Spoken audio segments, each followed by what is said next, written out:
On this week's episode, we talked about fertility journeys and fighting fair. Welcome to the Ask a Matchmaker Podcast. I'm your host, Matchmaker Maria, and do I have the guest of guests, Jordana Abraham, the founder of Betches and the host of the You Up Podcast, Oversharing Podcast, and at Betches Podcast. Jordana, welcome to the Ask a Matchmaker Podcast.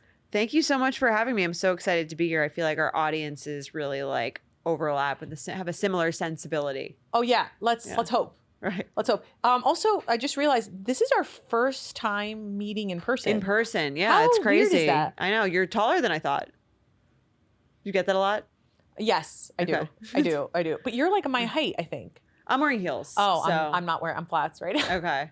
Oh. Yeah, but it's great to meet you in person. I love your advice. But it's so, crazy though. Like I feel like we've had a relationship for years. Years. Right. That's why I was like, I didn't even remember. I was like, have we met in person? I don't fully. It feels like we have. But then I was like, I think it was virtual. I think it was just a probably. parasocial relationship, and also Yeah. like the DMs. Yes. Like you telling me that I've taught you more about Christmas than your actual Christian husband. Yeah, he's not that good with like the Epiphany? Exactly. Bullshit. Yeah. I don't know any of it. All I know is presents and trees and Santa. I get the real story from you. Yeah, the real Santa. Exactly. Like that Santa's real. Do you? I have a funny Betches anecdote for you that I was thinking about this morning in preparation for today. Okay. A guy broke up with me.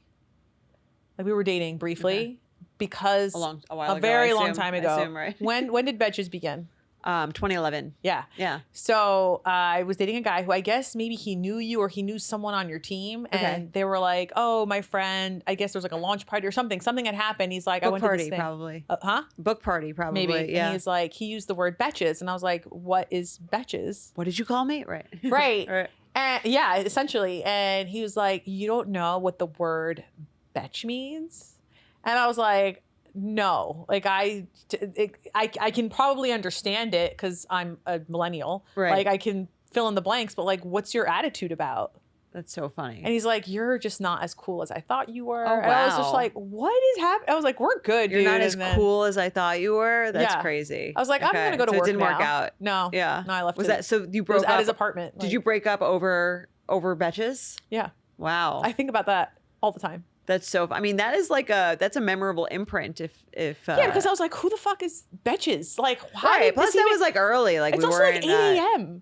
Yeah. Like, we're getting ready for work. I'm leaving. Why are we But it's just talking like, about this? That's like a rude thing to say. Is like you're not as cool as I thought you were. Like, what yeah. does that even mean? Who's heard of anything? Again, like my husband doesn't even know like what the origin stories of Christmas is. Like, is that Bad uncool? Christian. Yeah. Who's to say what's cool or not cool? No, I just remember that conversation so well. And then suddenly, Betches became this incredible thing that you've built with other people. Thank you. And I've been following the success, but it's always like, oh, damn it, man. Yeah. Like- Well, if you're listening, I'm sure he's listening. He's definitely watching this. Hey, Joke's on you. Yeah. Missed out. now she's on my couch, not you. Exactly. All right. Anyway, so tell me a little bit more about lately so married life. Married life. Yes. Yeah. I've been married 2 years now, a little over 2 years. Yeah. Yeah. I love married life. It's funny. Like, I always thought like married life is way better than engaged life. In what way? Because engaged life is like you're have to be working on this project together, and it's so This big party. It's so stressful, and it's so like financially. There's like so much money and interpersonal issues and other stuff and planning that goes into it. That when I got married, I was like, this is way better. We can just like relax and not be like working towards this big built up thing. Did you cry the day after your wedding? I didn't. I no. did. You did? You were like Yeah. so upset it was over? No, I was so happy it was over Okay. that I was just like, this release, like I no longer have to open up a 27 sheet Excel. Yeah. Like It's where I was over. like organized, like, this is over. And I just like the tears. And my husband's So like, tears what's of joy. wrong? Yeah. Okay. My husband was like, my husband's like, what's wrong with you? And I was just like, I've made a "It's huge over. mistake. It's over. We're done. It was like a destination wedding. Oh, Like, so was mine. Where was yours at? it was in Athens. So it was kind Oh, of a wow. destination. Like 200 of the 300 people there lived in Greece. That's what we That's a had big it there. wedding for a destination wedding. It's a That's small great. wedding for Greek standards, wow. though. My sister-in-law had 1,000 people at her wedding. I mean, I should know this from my big fat Greek wedding, which is the only source That was of that's like Toronto. But yeah, no, it's funny. My big fat Greek wedding 2 came out the same year that okay, so that I must got have been married, and I didn't watch it because I was like, I've got enough. I can't too close add to in. home. It's too close. Right, I don't yeah. need the documentary. I felt that I'm way living it. before. You're like, this feels. I need some space from this topic. Yeah, I know. I definitely cried the day after, and I will. Do you think anything changed between you being a girlfriend and fiance to being married? Other than someone can be in the hospital room when you're dying. Right. I think my dating anxiety definitely like went way down as I like became engaged and serious? then married and serious. I think it was like I definitely had a lot of dating anxiety like in the beginning of dating, not just him, but like everyone. Yeah. I think that was just kind of Where like is this something, going? a topic I was always so anxious about. Right. And was overthinking and like was very nervous about. And I think there was like that little, I mean, I think you can sense that in a relationship, but I think once it was like, we were like fully committed and at every stage you get like, you feel more safe, you feel more comfortable. I think that went way down. And I think the ironic thing about that is that like once you're less anxious, then you almost get like better feedback from the person, which feeds into your less anxiety. Whereas like if you're more anxious, the person's like maybe needs like a little more distance from you. Right. So it feeds into itself. Right. You've been oversharing about your fertility issues. Yeah. Tell me more about that. Yeah. I mean, we've been trying to have a baby for a couple years now. Had a few miscarriages. We're still working on it. I'm sorry. I didn't know that. That's okay. Yeah, I think it's like the more I talk about it, I think the more normalized it becomes, and I think it becomes less like it is normal stigmatized. though. Yeah. I think like 1 in 4 pregnancies Yeah. are miscarriage. No, totally. And I think, that what, in terms of my marriage, what that's done is like, you really learn like when you go through something together, I think you have a sense of like what you're like glad that you picked certain qualities in someone. And you've said this before. It's like, it can be hard to like support someone when they're having a bad day, but it's like very hard. I think it's like another level of a relationship to support someone when they're having a bad year. Yeah. Or a bad couple years. And not even like emotionally, like biologically. Yeah. Like it's of like it. a whole other layer of, hormones are a real thing. Oh, totally. Yeah. It's like physical, it's emotional. I mean, it's like financial, it's everything. Yeah. Oh yeah. Financial. Yeah. It's like a lot of stuff to sort of like, And it's not even get you. into. It's also the other person. right. I who's mean, it's mostly experiencing me it. because It it's is like, mostly you. it's my, but he's an important part of the piece. But I think that like there is a difference when your physical body is like sort of like going through it. And for men, it's almost more like theoretical. For men, I think it's almost like they're the audience. Right. Totally. Like they're experiencing it, but then Through you. Yeah. it's like, all right, it's over. When's the next showing?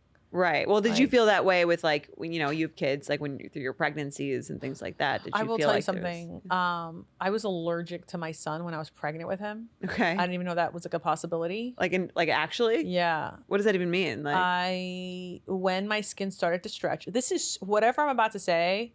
This is so rare that the fact that you know me, you're not trying to you're scare. not gonna, you're not trying to scare this is anyone. not gonna happen okay. to you. Okay, you have a higher chance of having triplets than having this happen to you. So when my skin was stretching, Okay. instead of my body making cells, because you have to make skin cells, you've got to make some skin for the growth. Right. My body started to take stem cells from my son, Oh and wow. he's a boy. So suddenly my skin, it started. I was like 23 weeks, which is the earliest case, at least at Columbia Presbyterian. They it started to itch, and then suddenly I was like purple, like a purple eggplant. Oh wow. And I couldn't sleep. I was like convulsing from like itching, and like it was like a whole thing. And my husband would have to wake up every 2 hours to put on steroids, like cream on me and like Oh, wow. menthol cream on me. And Okay. But that's nice that he did it. yeah, right. And I just remember being in despair, and it took 23 days to like get a handle figure on out it. what was going on, right? Yeah. Do you remember that episode in Friends where Phoebe has like the chicken pox and they like, so Yes. my husband did that. He put on. So he wouldn't get like infected. No, with he put it whatever. on my Oh, on hands you. so Oh. that I would stop scratching myself because I was like scratching skin off. Like Oh, I was like, wow. yeah. That sounds like that's like your. I was like straight up allergic. It's a good test of the relationship. Oh yeah. And then like I remember complaining to my doctor about 2 weeks in, like I haven't slept in 14 days. Like I haven't slept. I sleep for 90 minutes. At some point, like your body collapses Right. on itself. And I would sleep for 90 minutes. And then I'd wake up. And then it's like the day I had to take off work. It was like a whole thing.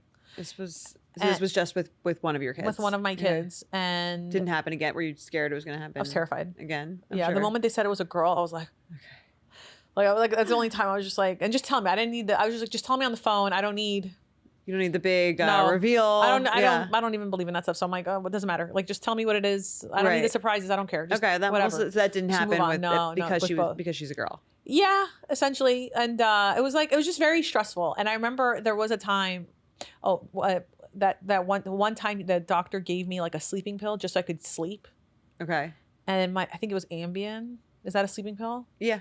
And my husband's like, you're never taking this again. I go, why? He goes, you woke up at 2 a.m. and started making eggs in your sleep. Oh my God. And I'm like, I don't remember any of this. That's I think so he's a liar. scary. Yeah. Anyway, so, but I remember there was a day where he was like putting on the steroids at like 3 a.m. and I was just thinking like, man, I married a good one. That was the moment where Yeah, it's nice thought, to like, have those moments when you're like, okay, this Yeah. is really what it's all this is about. what it is. This is the team. It that I really is, wanted. because that's, it's not something you really, a lot of the times when you get married, it's not something you like can know before. No. You don't know how someone reacts. have no in idea. I mean, that's right. I'm sure you've seen this yourself. You get a lot of COVID relationships and you're like, I didn't know what you were going to, like, I've never seen you in a global pandemic before. I don't know what your pandemic personality is or how you react to like your work, anxiety. your work voice. Yeah, either your work voice or like this unknown, like how you react in sort of like a little bit of a crisis because it's sort of like a worldwide crisis. Like how do you deal with, I almost like forget because it feels like so long ago, but like how do you deal with like how safe are you like compared to me? How like, how do you deal with my anxiety? I think that any kind of like negative thing I feel like does test a relationship in an interesting way, and it can either bring you closer or sort of set you further apart. Did you feel tested in the pandemic in your relationship? I think a little bit, just in like, again, any unknown situation I think of as a test. And we were living together at the time in a 1-bedroom apartment, where the bedroom wasn't particularly like large enough, I would say, to have like a real office. We were working in the same room and you're literally with someone 24/7. But I do think we were lucky in that it felt like we came out of the pandemic. I mean, we came out of the pandemic engaged. So I guess it was a good test. You said you had a destination wedding? Yes. Where was that? In Mexico. Where in Mexico? Mayacoba. Oh, that's great. Yeah, it was I've awesome. seen the photos. It looked like a lot of fun. Thank you. It was a ton of fun. Yeah. Yeah. great. And you were a beautiful bride. Oh, thank you so much. Do you ever look back at those photos and like be like, oh, you're a baby here. You don't know anything. About like Life. about life. Yeah. I mean, it was 2 years ago, so I don't feel like I've known that. I necessarily know that much more, but I feel like I've been through some things it's funny, like, I guess, like, you always, you think you know everything, or you think you know how something's gonna go, and then it doesn't go that way. Mm-hmm. And I think it's, like, you could look at it like a bad thing, like you're unlucky or in certain ways, or it's annoying that you have to deal with that. But you can look at it like every sort of trial that you go through, I do think gives you more compassion, more empathy, and like makes you understand yourself better and understand other people who have gone through that a lot better, which is like the nice silver lining part of all of it. What do you think, now, you've just shared that you've gone through multiple miscarriages and I can't even, but what do you think you and, your husband are learning in the process about your marriage, going through that sort of? Yeah, I think we learned like how we want to be supported, like from each other. Did you have to communicate that while it was happening? Oh, totally. I think because like a lot of the times you're not really sure, and it's no one's fault if you're not really sure, but sometimes you expect someone to react in a certain way. And sometimes you're like, the way you want someone to react is different one time than it is a different time. Like one day I might want you to just like listen to me like scream. And another day I might want to just be like held. Like I think it's like it can, and you can get angry if someone isn't responding how you want them to respond, but they don't really know that unless you communicate it. And I think that was kind of like one of the best things that we figured out is it's kind of like, well, what do you need from me? Does he ask you that? Or do you tell him now? Like, I think it's both ways. Like it depends, you know, what mood I'm in. But Right. Sometimes it's like, well, like, do you want me just to listen? Do you want me to like, do you want like your handheld? Do you want me to call your friend and tell her to come by? Like, ooh, that's a good one. yeah, I think there's a lot of different ways to support people, and not everyone wants to be supported the same way. So I think communication in that is definitely like a big thing. And sometimes it takes a couple fights to like To learn that, to figure yeah. that out. Yeah. When But you again, fight, what do you do? what do I do? Like, do you think you fight fairly? Now I think we do. What conversations did you have? To fight fairly? Yeah. I think it's more like knowing each other and knowing like how to speak to each other that creates the fighting fairly. I think that like sometimes there's like I need a minute because like I'm getting really annoyed, and it's usually me. I'm like, I'm gonna need a minute. I'm getting really annoyed. Like I'm gonna go take a walk. I take a walk, I come back, and then I'm able to like once you have like a little space from it, I'm able to like verbalize what I'm feeling and what I'd like differently. Do you And have like I a think safe word or anything like that? no safe word. No No. safe word. We have a safe phrase. It comes from a porno. What is it? Simple as this. Simple as this, and that means what? We need to pause. You need a break. But take a break. Okay. 15 minutes. I mean, you're regroup. always a better version of yourself 15 minutes after, I think. Yeah. Oh yeah. You just come back apologizing. Right. Like, let's just try this one more time. exactly. My husband believes that we should never go to bed fighting. And I agree with him, I guess, sometimes. Sometimes I just want to be angry. Yeah. But as a result, I could think of, in one hand, I think there's like 3 fights where it's like we stayed up until 4 a.m, 6 a.m. Like no one's going to sleep. We're Right. figuring this out because you said you don't want to go to bed Right. angry. Careful what you so wish for. Now we're gonna be up, and you know that up is not us fighting for 4 hours. It's taking breaks every 20 minutes. Right. Gather your thoughts. And come back, fight a little more, Yeah. 5 minutes. Okay. Right. Back to your corners. Because Come we don't back. need to say everything we think the minute we think it. I No. think that's a sort of myth in a relationship. Like you can be able to express yourself, but you don't have to express yourself in that moment exactly the way that your like lizard brain wants you to. One of the things that I learned in communicating with my husband is that when he is experiencing high anxiety, he needs a visual. Okay. So for instance, example, yeah. like we were fighting over like how much house we can afford. This was before the interest rates became what they are now. Back when the interest rates were 3%. Oh, wow. Back in the day. Yeah. Huh? Back in the glory days. Back yeah. in the glory days when there was no houses, but 3% inventory, 3%, interest rates. I was like, you're saying we can afford this much house, and I'm saying we can afford this much house. And it wasn't that different, but his idea, he kept going back. Like he would say, we can afford this much. Mm-hmm. I'm like, okay, great. I'm in with you. But then when it's time to like close, he's like, no, we can't. And I'm like, hold get, on, like, how scared. much do you think we make? And then I had to show him, like I made a PowerPoint presentation. Right. Yeah. You And I need was evidence. like, this is how much money we have at the end of the month. This is how much money we have in our savings. This is how much money we have in our housing. Like showing them like the mathematical formula, showing them like, here's other backups. Here's this. If you lost your job, we have this many months Save. Yeah. like, showing them what life looks like if we have. And that helped a lot.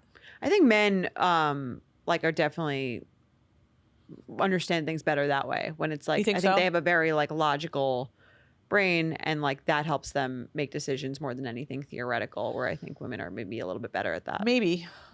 I know I think faster than him, but that's because he looks at all the variables, and I'm just like, oh God, let's just get to the end. Like I can't. Right. It's Well, too that's much what I'm for me. saying. It's like they're like evidence based, Yeah. like X plus like 1 + 2 = 3. Yeah. And I think we're more like, well, let's It's 3. examine and let's examine like why we think, why is it 1? Why is it one? Why is the Right. other one 1? Right. And like what does it look like to have 3? And I think they're more just like straightforward. What does it look like to have 3? That's where I'm Right. at. I'm like, come on, let's Exactly. get there. Yeah. Like I'm already here. Let's Catch up. catch up. Yeah. And no, he's like, I had to do that. So I learned that, and that was great. That I feel like helped a lot in our marriage. That, and also like, did your partner, what's your husband's name? Mike. That's right. Did Mike, did he work from home? During the pandemic? Yeah. Yeah. Did you? Or were you going both into the did. Betches office? We like in the beginning, obviously when everyone was home, we Sure. were both home. Eventually we both started going in. He goes in more than I do. Okay. My husband was home for, I think, 2 months, and then he was just back in the office. Okay. Because he works in the lab. Oh, okay. They're like separate from yeah. each other. Yeah. But I had to tell him, like, you can't be in my office. Like, this isn't working Right. for me. Okay. Like, you're taking up, like, I can't. Like, I'm trying to run a whole business here. That's what I'm saying. You learn communication when you kind of have to. Yeah. And then the other thing that we learned, we had our second kid, couldn't catch a break here. We had our second kid in May 2020. Oh, wow. And watching my husband try to protect me in the first 2 months, because, pregnant woman, Right. I remember I was walking the dog and this other guy just passed me, but like from 3 feet away. Like I was Okay. on the sidewalk and he was on the road. Right. And my husband had like a meltdown. He's like, you have COVID now. Oh, wow. And I'm like, what? How? And I started crying. I was like, he was like, you need to be more careful. I'm like, what are you talking about? I'm on the sidewalk. I'm being the normal one. They need to be more careful. Right. You should be wearing a mask. And I'm like, oh my God. Like I was just freaking out. I think we're all just trying to manage. Figure it out. Yeah. Yeah. It's just a lot of variables. Yeah. This is back in March 2020. Right. And I was, 7 months pregnant. Yeah, I mean, it's 8 a months scary pregnant. time for It's scary everyone. for It's kind of everyone, what I'm saying. You get to find out what people are like in like this kind of like high intensity, panicked situation. I felt more panicked because my husband works in public health, and I was like, I was convinced he knows more. He does know more than I do. Right. So you when it kind of comes to this felt stuff. like, okay, I should take my cues on how anxious to be from him. Yeah. Was he anxious? He was so anxious. Right. Chlorine on the. Yeah, well, that's the thing about moods. The thing about COVID, I think, is like you had everyone's mood.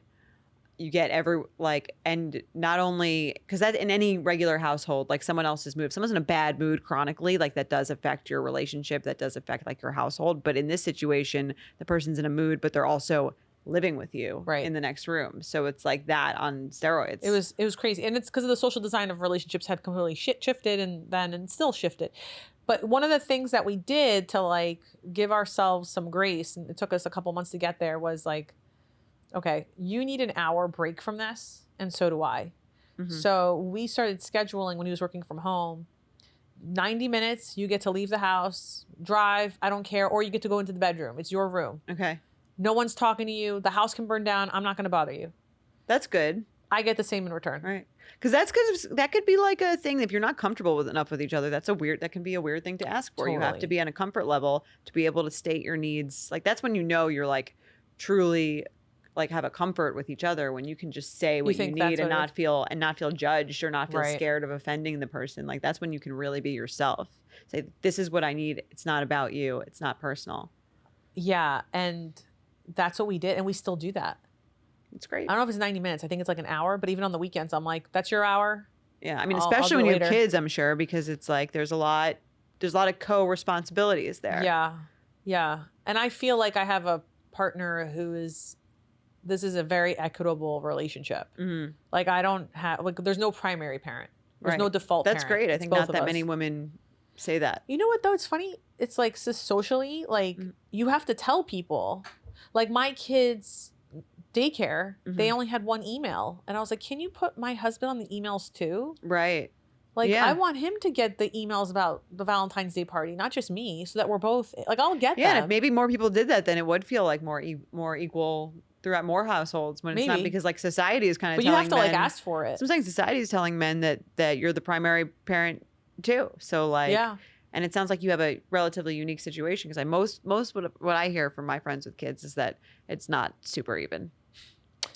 No, but I think it's also I'm also caring for a disabled parent, so my husband also knows that I'm not available certain times of the day. Right. So you have doing that more too. unique situation. Yeah. Right. But I don't know if it would be different. I don't know.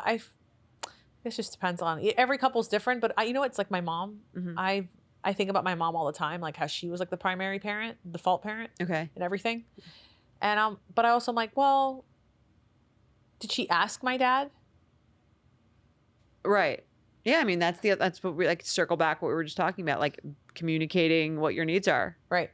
Is sort of like maybe she didn't want him to be more involved, or maybe she did and she just didn't know how to ask for it. Right.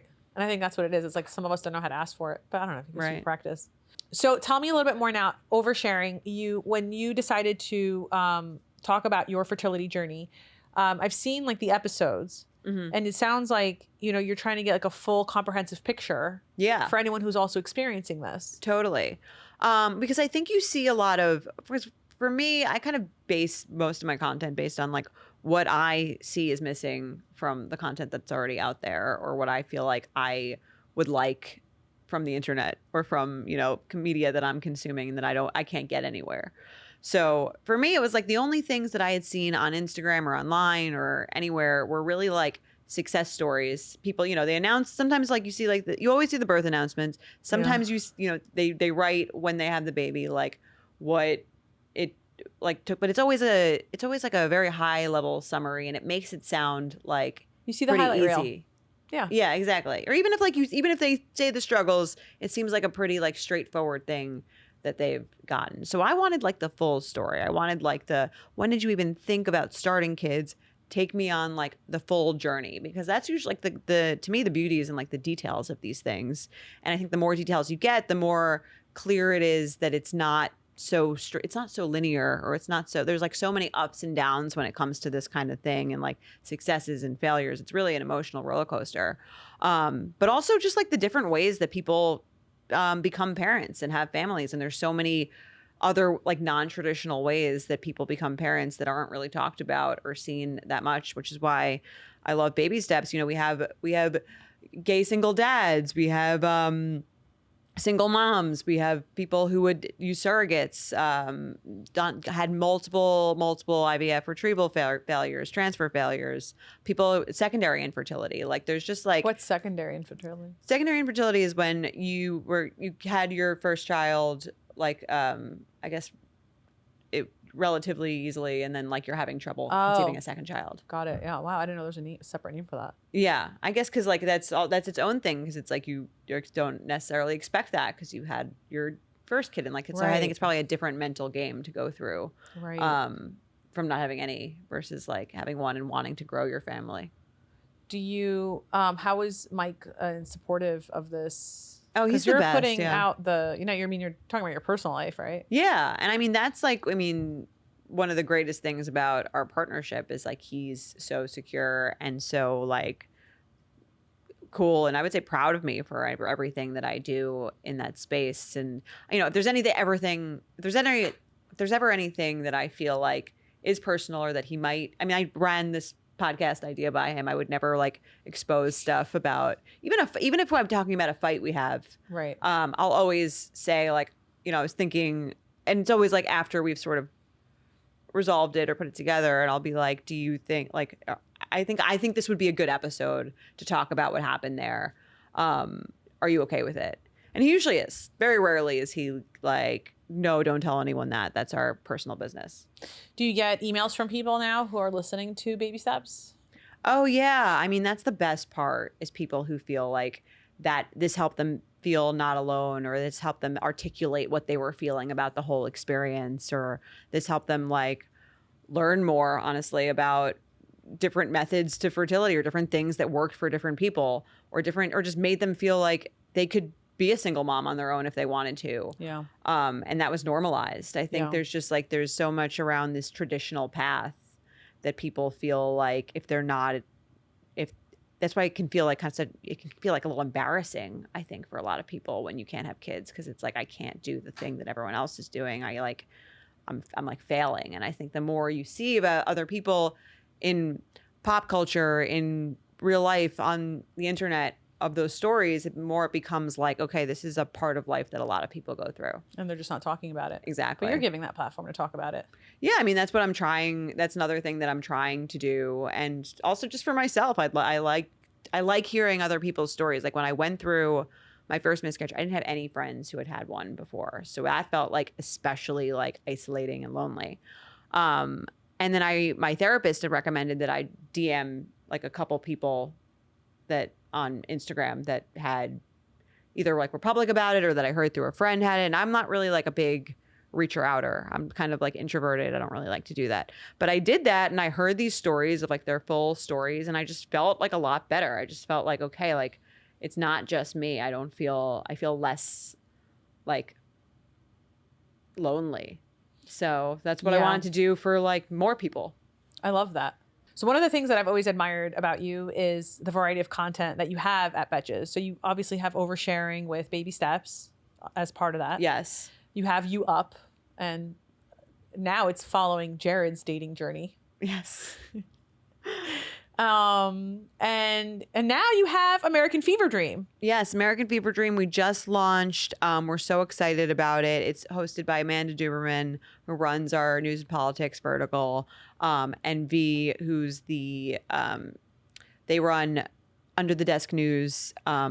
Such amazing content. We're so excited to have them together. Talented. So talented, funny, informative. It's like the perfect place to get the news. I love it, and especially at a time when I feel like there is a lot less access to certain things. Yes. Like I don't think I've ever hit subscribe faster. I love it.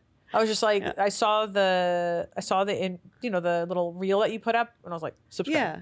Boom. I mean, that's really what we try to do at Betches. We try to take heavy topics like the news, obviously, even fertility, dating, motherhood. We try to take these topics which can feel very heavy to a lot of people, and just make them like laugh at them a little bit. And even baby steps, which is, a very serious topic, very sensitive topic. I don't believe that there's any topic that we can't find a way to laugh about in some way, shape, or form, because I think that's the only way to get through things. It's the only way to get through life. Exactly. So like that's what we're doing with American Fever Dream. That's what we do with pretty much all of our platforms. We want to take the heaviness of life, make it more digestible, make it so that people can use it to connect with each other, and make it so we can still laugh. I've been following both creators that are going to be hosting American Fever Dream for a while. Okay. And I remember thinking like, oh, there's going to be someone who says that this is going to be liberal leaning. But I don't think a lot of things are liberal leaning. I think this might be biased in me saying this, but I think there's certain things that like, here's the reality. Right. And here's the not reality. Well, we like to say like it's liberal leaning, but in the sense that like we're promoting like social equity. Yeah, social equity and like women's rights. Women's rights, right? Yeah. But we're not somehow that's liberal. Yeah, that's what I'm saying. Like I think that we just think like we see it as we're promoting like a stance on just like general we were talking to someone I forget who it was in London, and it's kind of like their content is not necessarily like they don't think of their content as political, but they talk about the same things as us, because there it's just like common sense, like oh, like healthcare for everyone is just, it's not like that's not political, like only here is it political, right? So it's very interesting. That's like a very interesting point. I find right now that so I'm in the process of thinking about like, it was explained to you before. I was like, I'm looking at how elder care is affecting dating, and it's affecting the housing market. It's affecting a lot because we are at a generation where our parents are older. Right. And where it's also coinciding at the time when a lot of us are having children or raising children. Right. And a career is going to get affected by this. And it's also very expensive to have elder care. And it's like, okay, what's the next thing here? It's like, oh yeah, well, who's going to help? And just this suggestion of like, who's going to help? I remember saying this to one of my mother's friends, and her response to me saying that I'm struggling mm-hmm.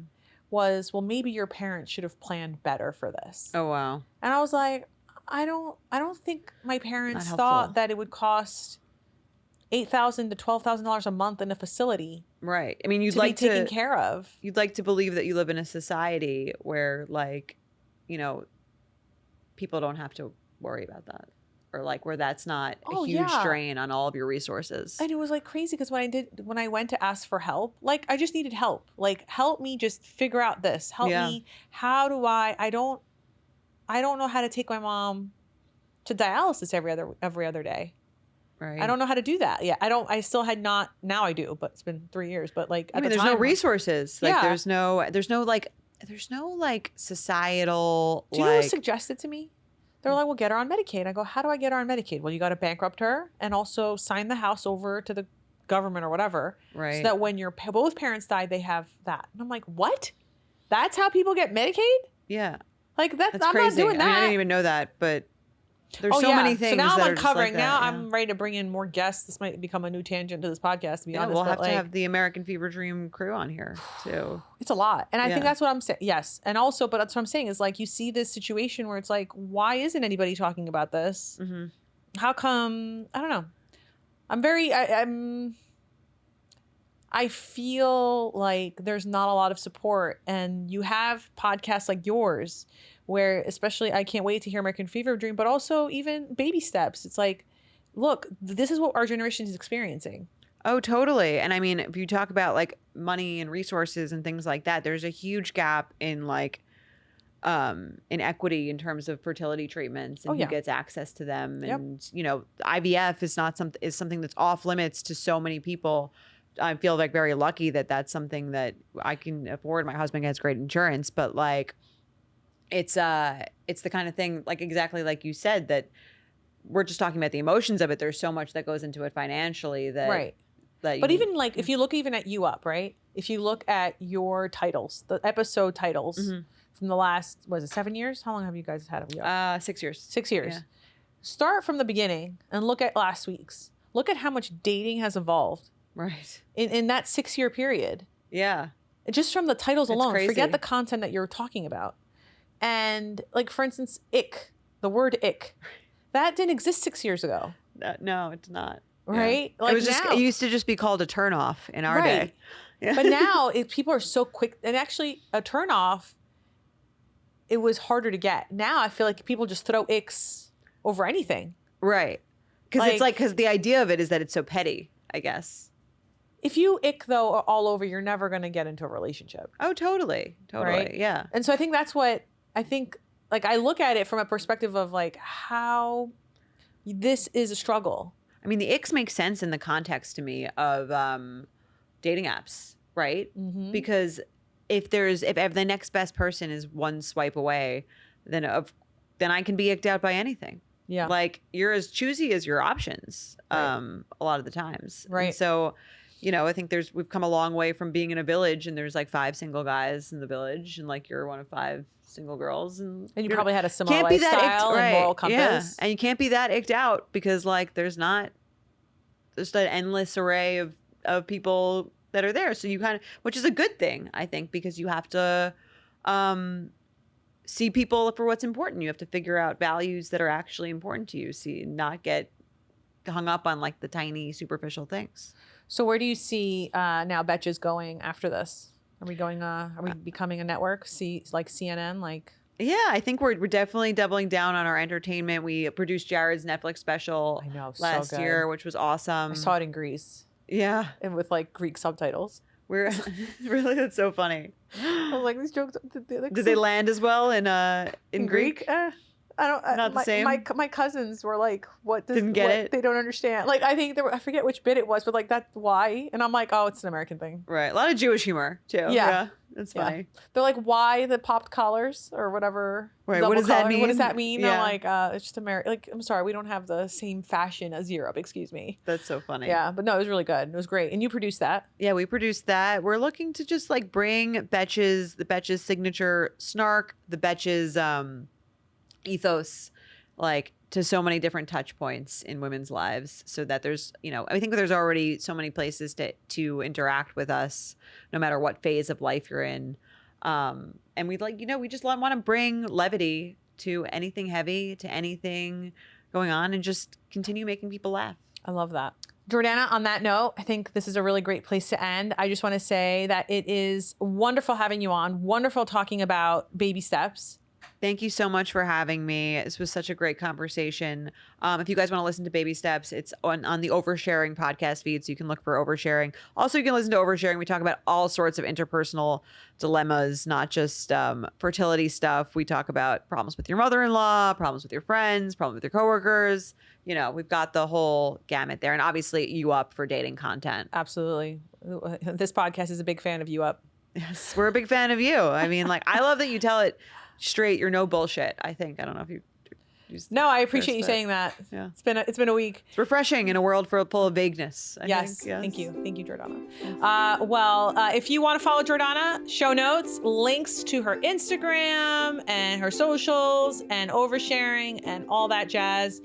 Thanks again. Thank you for having me. This was great. And thank you, dear listener or viewer. You can watch this on YouTube. Help me with the algorithm gods and comment and tell us how much you love Jordana on this week's episode. And of course, be lovable, but more importantly, be likable. See you next week.